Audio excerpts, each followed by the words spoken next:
नमस्कार दोस्तों, स्वागत है आपका आपके अपने चैनल वॉइस इंस्पायर्ड पर। एक बार एक बूढ़ा अपनी दूसरी बीवी के साथ रहता था। दोनों की एक एक बेटी थी। एक बेटी बूढ़े की थी और एक उसकी बीवी की। हर कोई जानता है कि सौतेली माताएं कैसी होती हैं। चाहे तुम काम बिगाड़ो चाहे संवारो, पिटाई तो तुम्हारी होगी ही। अपनी बेटी चाहे जो भी करे, उसकी सदा सराहना की जाती है, उसे हमेशा शाबाशी दी जाती है।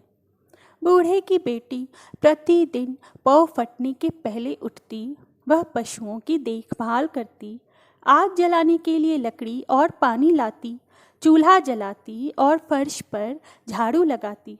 तो भी उसकी सौतेली माँ हर काम में से दोष ढूंढ ही निकालती, बात बात पर बिगड़ती और उसे दिन भर डांटती। तेज हवा भी एक बार जोर से साए साए करती है और फिर शांत हो ही जाती है। पर अगर कोई बुढ़िया एक बार चालू हो जाए तो जल्द ही चुप होने का नाम ही नहीं लेती। सौतेली माँ ने सौतेली बेटी से छुटकारा पाने का निश्चय कर लिया। बूढ़े, इसे यहाँ से ले जाओ, उसने अपने पति से कहा। यह मुझे फूटी आंखों नहीं सुहाती।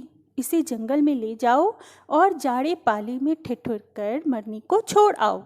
बूढ़ा बेचारा बहुत दुखी हुआ, रोया, मगर वह कुछ कर नहीं सकता था।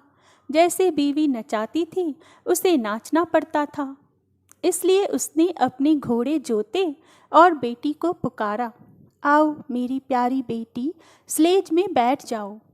बूढ़ा बाप बेमाँ की लड़की को जंगल में ले गया और वहाँ एक बड़े देवदार के पेड़ के नीचे उसे बर्फ पर फेंक कर गाड़ी आगे भगा ले आया। बेहद सर्दी थी।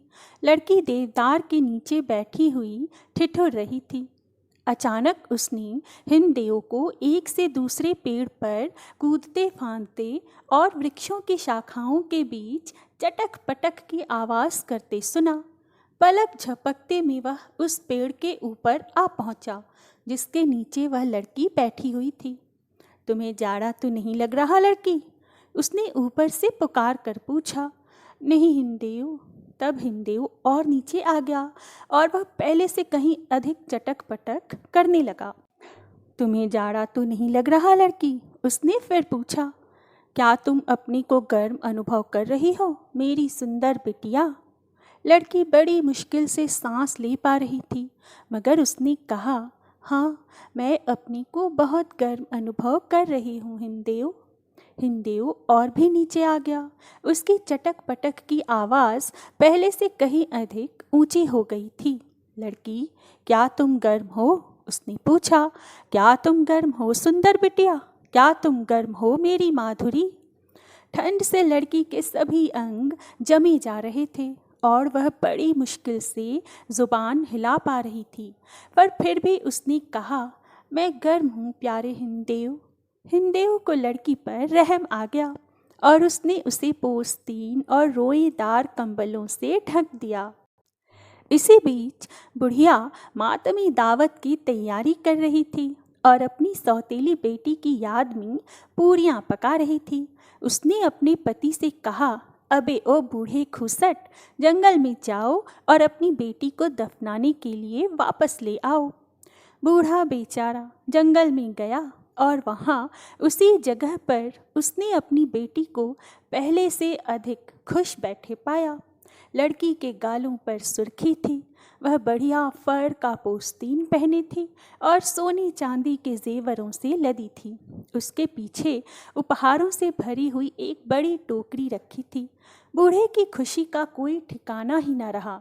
उसने बेटी को स्लेज में बिठाया, बड़ी टोकरी उसके पीछे रखी और घर की ओर चल दिया। इधर वह बुढ़िया अभी भी पूरियां तल रही थी जब उसने अचानक मेज के नीचे से अपने कुत्ते को यह कहते सुना, भौं भौं भौं, लद कर सोने चांदी से बूढ़े की बिटिया आएगी और बनेगी वह सुकुमारी, दुल्हन प्यारी प्यारी, किंतु रहेगी बुढ़िया की बेटी सदा कंवारी। बुढ़िया ने कुत्ते की ओर एक पूरी फेंकी और कहा, तू गलत कह रहा है कुत्ते, तुझे कहना चाहिए बुढ़िया की बेटी के होंगे बड़े चाहने वाले और किसी के दिल की वह बन जाएगी रानी। मरी खपी बूढ़े की बेटी, किस्सा ख़त्म कहानी। कुत्ते ने पूरी खा ली मगर फिर भी उसने यही कहा, भौं भौं भौं, लद कर सोने चांदी से बूढ़े की बिटिया आएगी और बनेगी वह सुकुमारी, दुल्हन प्यारी प्यारी, किंतु रहेगी बुढ़िया की बेटी सदा कुंवारी। बुढ़िया ने कुत्ते की ओर कई पूरियां फेंकी और उसे मारा भी, मगर कुत्ते ने बार बार वही पहली बात दोहराई। अचानक फाटक चरमराया, दरवाज़ा खुला और बूढ़े की बेटी ने भीतर प्रवेश किया। वह सोने चांदी के जेवरों से लदी चम चम कर रही थी। उसके पीछे उसका बाप कीमती उपहारों से भरी एक बड़ी टोकरी लिए हुए अंदर आया। बुढ़िया ने यह सब कुछ देखा तो दंग रह गई। अरे बूढ़े खूसट, घोड़ों को स्लेज में जोतो, उसने कहा। मेरी बेटी को जंगल में ले जाओ और उसी जगह छोड़ आओ जहाँ अपनी बेटी को छोड़ आए थे। बूढ़े ने बुढ़िया की बेटी को स्लेज में बिठाया, उसे जंगल में उसी जगह पर ले गया और ऊंचे देवदार पेड़ के नीचे बर्फ के ढेर पर फेंक कर घर लौट आया। अब बुढ़िया की बेटी वहाँ बैठी थी। इतनी अधिक सर्दी थी कि उसके दांत बज रहे थे। हिमदेव एक के बाद दूसरे पेड़ पर कूदता फांदता, शाखाओं के बीच चटक पटक की आवाज़ करता और बीच बीच में बुढ़िया की बेटी पर नज़र डालता हुआ पूछता, तुम्हें जाड़ा तो नहीं लग रहा लड़की? लड़की जवाब देती, हाय हाय, मुझे बेहद ठंड लग रही है, इस तरह चटक पटक मत करो हिमदेव। हिमदेव और नीचे आ गया और अधिक जोर से चटक पटक करने लगा। तुम्हें जाड़ा तो नहीं लग रहा लड़की? उसने पुकार कर पूछा। क्या तुम अपने को गर्म अनुभव कर रही हो सुंदरी? अरे नहीं, उसने कहा, मैं तो जमी जा रही हूँ, जाओ यहाँ से हिमदेव। मगर हिमदेव और नीचे आ गया तथा पहले से भी कहीं ऊंची आवाज़ में चटक पटक करने लगा। उसकी सांस भी पहले से अधिक ठंडी हो गई थी। तुम्हें जाड़ा तो नहीं लग रहा लड़की? क्या तुम गर्म हो सुंदरी?